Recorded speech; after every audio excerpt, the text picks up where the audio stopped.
ಎಲ್ಲರಿಗೂ ನಮಸ್ತೆ. ತಮ್ಮೆಲ್ಲರಿಗೂ ಬೃಂದಾವನ ಬೆಳಕು ಯೂಟ್ಯೂಬ್ ಚಾನಲ್ಗೆ ಆತ್ಮೀಯವಾದಂಥ ಸ್ವಾಗತ. ಭೀಮನ ಅಮಾವಾಸ್ಯೆ ಹೆಣ್ಣು ಮಕ್ಕಳಿಗೆ ಅತ್ಯಂತ ಹತ್ತಿರದ ವ್ರತಗಳಲ್ಲಿ ಇದು ಕೂಡ ಒಂದು. ಜ್ಯೋತಿರ್ಭೀಮೇಶ್ವರ ವ್ರತ, ಪತಿ ಸಂಜೀವಿನಿ ವ್ರತ, ದೀಪಸ್ತಂಭ ಪೂಜೆ ಅಂತ ಕೂಡ ನಾವು ಕರಿತೀವಿ. ಈ ಒಂದು ಭೀಮನ ಅಮಾವಾಸ್ಯೆ ಅಂತಂದರೆ ಕೇವಲ ಗಂಡನ ಪಾದ ಪೂಜೆಯನ್ನು ಮಾಡಿದರೆ ನಿಮಗೆ ಪೂರ್ಣ ಫಲ ಅನ್ನುವುದು ಸಿಗುವುದಿಲ್ಲ. 2 ದೀಪಗಳನ್ನು ದೀಪಸ್ತಂಭವನ್ನು ಪೂಜೆ ಮಾಡಿದರೆ ಮಾತ್ರ ನಿಮಗೆ ಪೂರ್ಣ ಫಲ ಅನ್ನುವಂಥದ್ದು ಸಿಗುತ್ತದೆ. ಈ ಒಂದು ವಿಡಿಯೋದಲ್ಲಿ ಈ ಒಂದು ಭೀಮನ ಅಮಾವಾಸ್ಯೆಯ ಮಹತ್ವ ಹಾಗೆ ಈ ದೀಪಸ್ತಂಭ ಪೂಜೆ ಯಾವ ರೀತಿ ಮಾಡಬೇಕು ಅನ್ನೋದನ್ನು ನಾನು ನಿಮಗೆ ಒಂದು ವಿಡಿಯೋದಲ್ಲಿ ಸಂಪೂರ್ಣವಾಗಿ ತಿಳಿಸ್ಕೊಡ್ತೀನಿ. ಎಲ್ಲೂ ಕೂಡ ಸ್ಕಿಪ್ ಮಾಡದೆ ವಿಡಿಯೋವನ್ನು ಪೂರ್ತಿಯಾಗಿ ನೋಡಿ. ಭೀಮನ ಅಮಾವಾಸ್ಯೆ ವ್ರತದ ಹಿಂದಿನ ಭಾವ ಸರಳ ಮತ್ತು ಆಳವಾದದ್ದು.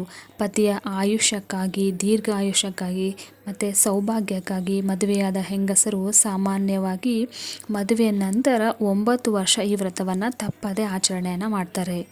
ಅವಿವಾಹಿತ ಹುಡುಗಿಯರು ಒಳ್ಳೆಯ ಗಂಡ ಸಿಗಲಿ ಎಂದು ಕೂಡ ಪ್ರಾರ್ಥಿಸ್ತಾರೆ. ಶಿವ ಪಾರ್ವತಿಯರ ಆದರ್ಶ ದಾಂಪತ್ಯವೇ ಇಲ್ಲಿ ಪೂಜೆಯ ಕೇಂದ್ರ ಬಿಂದು. 2 ದೀಪಗಳಲ್ಲಿ ಒಂದು ಶಿವನನ್ನು ಮತ್ತೊಂದು ಪಾರ್ವತಿಯನ್ನು ಪ್ರತಿನಿಧಿಸುತ್ತೆ. ಹಾಗಾದರೆ ಈ ಒಂದು ವ್ರತವನ್ನು ಹೇಗೆ ಮಾಡಬೇಕು ಬನ್ನಿ ನೋಡೋಣ.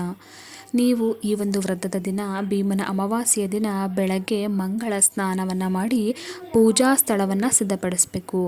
ಒಂದು ಮಣೆ ಅಥವಾ ಪೀಠದ ಮೇಲೆ ಅಕ್ಕಿಯನ್ನು ಹರಡಿ ಅದರ ಮೇಲೆ 2 ದೀಪಗಳನ್ನು ಇಡಬೇಕು.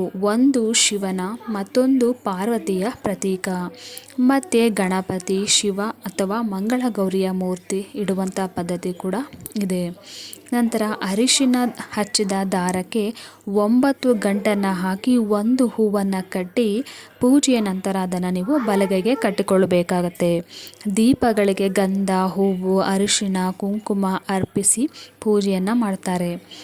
ಒಳಗೆ ನಾಣ್ಯ ಅಥವಾ ನೆನೆಸಿದ ಕಡಲೆ ಹಿಟ್ಟು ಅಥವಾ ಹಿಟ್ಟಿನಿಂದ ಮಾಡಿದಂಥ ಕಡುಬನ್ನು ತಯಾರಿಸಿ ಬೇಯಿಸ್ತಾರೆ. ನೈವೇದ್ಯಕ್ಕೆ ಕಡುಬು, ಕಾಯಿ, ಬಾಳೆಹಣ್ಣುಗಳನ್ನು ಅರ್ಪಿಸ್ತಾರೆ. ಪೂಜೆಯ ಕೊನೆಯಲ್ಲಿ ಸಹೋದರರು ಅಥವಾ ಮನೆಯ ಗಂಡು ಮಕ್ಕಳು ಭಂಡಾರವನ್ನು ಒಡಿತಾರೆ. ಹೊಸ್ತಿಲ ಮೇಲೆ ಕಾಲಿಟ್ಟು ಮೊಣಕೆಯಿಂದ ಕಡುಬು ಒಡೆಯುವ ರೂಢಿ ಹಲವು ಕಡೆ ಕೂಡ ಇದೆ. ಒಳಗಿನ ನಾಣ್ಯ ಅವರಿಗೆ ಸೇರುತ್ತೆ.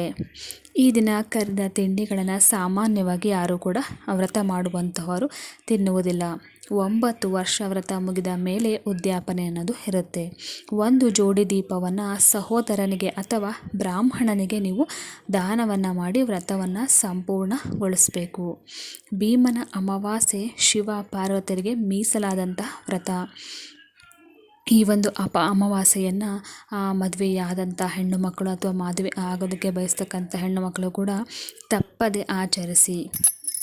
ಈ ಭೀಮನ ಅಮಾವಾಸ್ಯೆ ಅನ್ನುವಂಥದ್ದು ಪ್ರತಿ ವರ್ಷ ಆಷಾಢ ಮಾಸದ ಅಮಾವಾಸ್ಯೆ ಎಂದು ಕೂಡ ಬರುತ್ತೆ.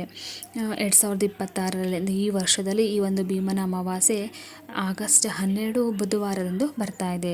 ಬೆಂಗಳೂರು ಪಂಚಾಂಗದ ಪ್ರಕಾರ ಅಮಾವಾಸ್ಯೆ ತಿಥಿ ಆಗಸ್ಟ್ 12ರ ಬೆಳಗಿನ ಜಾವ 1:53 ಆರಂಭವಾಗಿ ಅದೇ ದಿನ 11 ರಾತ್ರಿ 6 ಮುಕ್ತಾಯ ಆಗ್ತಾ ಇದೆ. ವ್ರತವನ್ನು ಅಮಾವಾಸ್ಯೆ ತಿಥಿ ಇರುವ ದಿನದಂದೇ ನೀವು ಆಚರಣೆಯನ್ನು ಮಾಡಬೇಕು. ತಿಥಿಯ ನಿಖರ ಸಮಯ ನೀವು ತಿಳ್ಕೊಂಡು ನಿಮ್ಮ ಒಂದು ಅನುಕೂಲಕ್ಕೆ ತಕ್ಕಂತೆ ನೀವು ಈ ಒಂದು ಪೂಜೆಯನ್ನು ತಪ್ಪದೆ ಮಾಡಿ, ವ್ರತವನ್ನು ಪೂಜೆಯನ್ನು ತಪ್ಪದೆ ಮಾಡಿ ಅಂತ ಹೇಳ್ತಾ, ಈ ಮಾಹಿತಿ ನಿಮಗೆ ಇಷ್ಟ ಆಗಿದೆ ನನ್ನ ವಿಡಿಯೋಗೆ ಲೈಕ್ ಮಾಡಿ, ಶೇರ್ ಮಾಡಿ. ಧನ್ಯವಾದಗಳು.